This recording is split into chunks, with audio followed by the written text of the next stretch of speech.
Golden Bells ကြာသပတေးနေ့23ရက်ဇူလိုင်လ2026နေ့စဉ်ဖတ်ရှုရန်ကျမ်းရှင်ယောဟန်ခရစ်ဝင်အခန်းကြီး8ခန်းငယ်1ကနေ30အိုထာဝရဖျားကိုတော်သည်အကျွန်ုပ်ကိုစစ်ကြော၍တည်တော်မူ၏အကျွန်ုပ်ထိုင်ခြင်းထခြင်းအရာတို့ကိုတည်တော်မူ၏အကျွန်ုပ်အကြံစီတို့ကိုအဝေးကပင်နားလေတော်မူ၏ဆာလံ139အခန်းငယ်1နဲ့2ဖျားသခင်ကျေးဇူးတော်ချီးမွမ်းပါတယ်ဒီနေ့နှုတ်ကပတ်တော်အားဖြင့်အတူတကွဆင်ခြင်ပြီးခွန်အားယူဖို့ရန်အတွက်ဘုရားသခင်ရှေ့တော်မှာ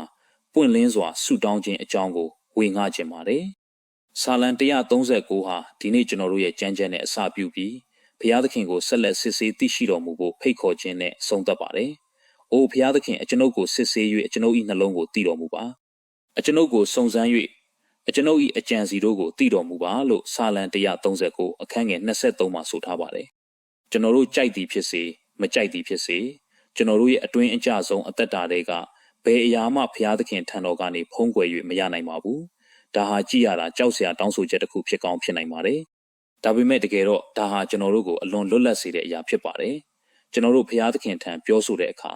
ကိုတော်ဟာကျွန်တော်တို့ရဲ့စိတ်နှလုံးနဲ့အကြံစီတွေကိုသိနေပြီဖြစ်ပါတယ်။ဒါကြောင့်မို့ကိုတော်နဲ့တွေ့ဆုံဖို့ကျွန်တော်တို့မျက်နှာဖုံးတစ်ခုဆောင်ဖို့လုံးဝမလိုအပ်ပါဘူး။နေ့စဉ်အသက်တာမှာကျွန်တော်တို့ဟာလူတွေရှေ့မှာကိုယ့်ရဲ့အားနည်းချက်တွေ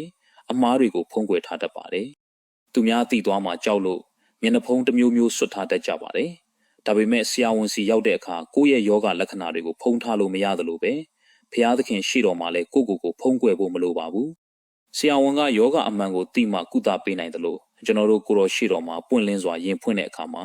ကိုတော်ကျွန်တော်တို့ကိုကုသပြုပြင်ပေးနိုင်မှာဖြစ်ပါတယ်။ကျွန်တော်တို့ဟာမိမိတို့ရဲ့အသက်တာတွေကရှိသမျှအရာအလုံးအကြောင်းကိုပွင့်ပွင့်လင်းလင်းနောင်တရတဲ့စိတ်နဲ့ယုံကြည်ကိုးစားစွာကိုတော်ထံပြောဆိုနိုင်ပါတယ်။ကိုတော်နဲ့မကိုက်ညီတဲ့စိတ်နေစိတ်ထားတွေကိုကိုတော်ဖော်ထုတ်ပြတော်မူရင်ကိုတော်နဲ့ပို့ပြီးနီးကပ်စွာရှောက်လန်းနိုင်ဖို့အဲ့ဒီအရာတွေကိုပယ်ရှားပေးဖို့ကျွန်တော်တို့တောင်းလျှောက်နိုင်ပါတယ်။သူတစ်ပါးနဲ့ဆွေးနွေးလို့မရတဲ့ဒုက္ခတွေရှိရင်လည်းအဲ့ဒီအရာတွေအကြောင်းကိုကိုတော်ထံရင်ဖွင့်ပြောဆိုနိုင်ပါတယ်။ချစ်တော်ညီကိုမောင်နှမတိုင်းဆုတောင်းခြင်းဟာဘုရားသခင်ပေးထားတဲ့အံ့ဩဖွယ်ကောင်းတဲ့ဆုကျေးဇူးတစ်ခုဖြစ်ပါတယ်။ကျွန်တော်တို့ဒီဆုကျေးဇူးကိုအကျိုးရှိဆုံးအသုံးချကြပါစို့။ကိုတော်ရှိတော်မှာမျက်နှာဖုံးမပါပဲပွင့်လင်းစွာရိုးသားစွာယင်ဖွင့်ပြီးကိုတော်နဲ့တနေ့တခြားပို့ပြီးနီးကပ်စွာအသက်ရှင်နိုင်ကြတဲ့သူများဖြစ်ကြပါစေကြောင်း Golden Bells Daily Devotion မှာဝေငှလိုက်ရပါတယ်။အားလုံးကိုဘုရားသခင်ကောင်းချီးပေးပါစေ။